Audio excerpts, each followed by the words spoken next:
I have to say, when the pilot for the amazing digital circus came out, I was skeptical.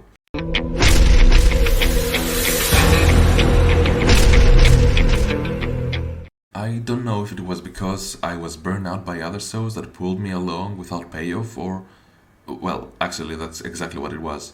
When I saw the pilot, I liked it. I wasn't crazy about it. I guess the idea of how the series would be wasn't completely solidified at this point, which is completely normal for a pilot, especially in an indie animation. If I'm being honest, I couldn't enjoy the show because it felt like it was putting the world before the characters. Oh, what's with this new world? Why are people trapped here? What's an abstraction? What's with that exit door? What's the deal with Jax? Is he single? Is he free on Friday? Okay, the last three were a bit different, but I digress. My fear was that the show would put the world, lore and theory bait over actual characters and story, something that a few years ago I would be fine with, but after watching 500 plus videos on game and film theory, I just got sick of it. But in the time of writing this, episode 4 has dropped, and I can say I've never been happier to be wrong.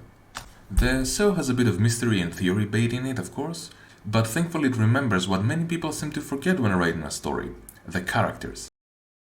Gooseworks has done an amazing job so far, not only at writing fun, engaging and enjoyable, sometimes, characters, but executing them too.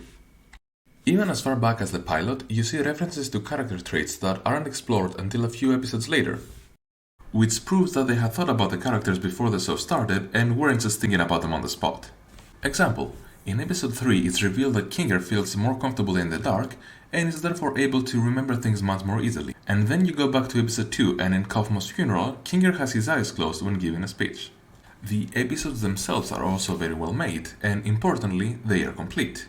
Let's talk about episodic versus serialized for a bit, okay? I promise I'll be quick. So, an episodic series is a series where each episode is a self-contained story.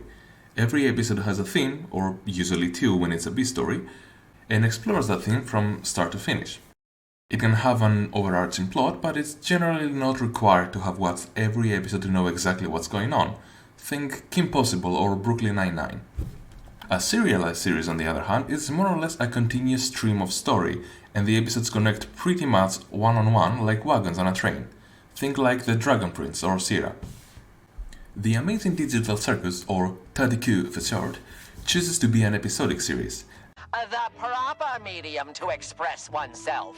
Now, if I was being fair, I'd mention how both types of series have their pros and cons, how they both serve their respective stories well, and how there's more often than not a bit of an overlap in their use by directors, because every director should focus on which method serves the story better, and therefore there isn't an objectively correct answer to which one is better.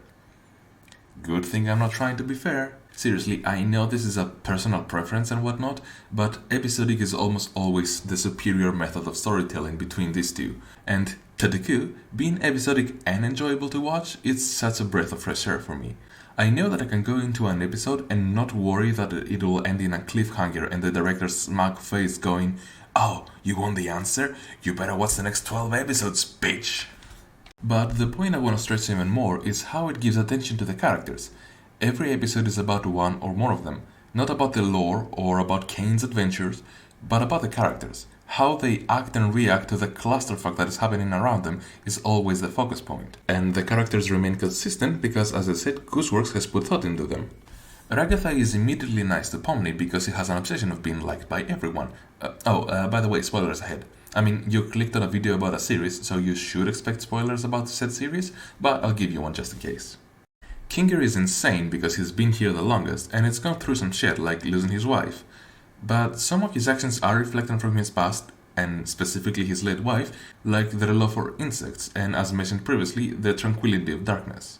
Okay, that's a sick band name right there. Gangle is adorable and I love her, but is also shy and passive, having a hard time standing up for herself against being bullied by Jax, choosing instead to hide behind a mask she thinks he and others will like. The mask is very literal, by the way. Jax is there. Genuinely hurtful. Good. Zubel often misses adventures, or rather prefers to stay out of them, because they are constantly dysphoric about their body. And in fact, we see them having different body parts in every episode because they try to find something that fits. And Pomni is... well... Pomni is kind of the weakest link at this point, along with Jax. She's the newest member of the circus, so she mostly serves as a character people can relate to. Now, that's not to say she's like a blank anime protagonist. She's compassionate when she can afford to, but she's also rational and has some self-preserving instincts, also a refreshing side. Overall, I like her. My main problem is that she's kind of the punching bag of the show. And when I say punching bag, I mean having her first friend murdered in front of her, or being sent to hell and possessed by evil ghosts, all within a few days of being eternally trapped in a digital dungeon without any hope of seeing her friends, family, or own body ever again, with the only way out being to go completely insane. Kind of punching bag. I don't really find that comedic, but the fourth episode have none of that, so maybe it's just a few bad apples. Overall, the show is a lot of fun to watch. I don't know if I would necessarily call it a comfortable watch. It can get pretty heavy at times, but aside from the two Pomni examples I gave, I don't find it distasteful in any way. It mostly deals with existentialism and horror and other family-friendly concepts. The animation is excellent and the voice acting is nothing sort of divine. And apparently Gooseworks did the voice direction as well, so good job on that front too, Goose. I definitely urge you to give it a shot. If you want something fresh, funny, and a good mix of intrigue and complete lunacy, you won't be disappointed. Thank you for watching. Make sure to let me know what you think about Tadegu down in the comments below. Oh, wait, I forgot to make a joke about me and Kane having the same name. Damn it!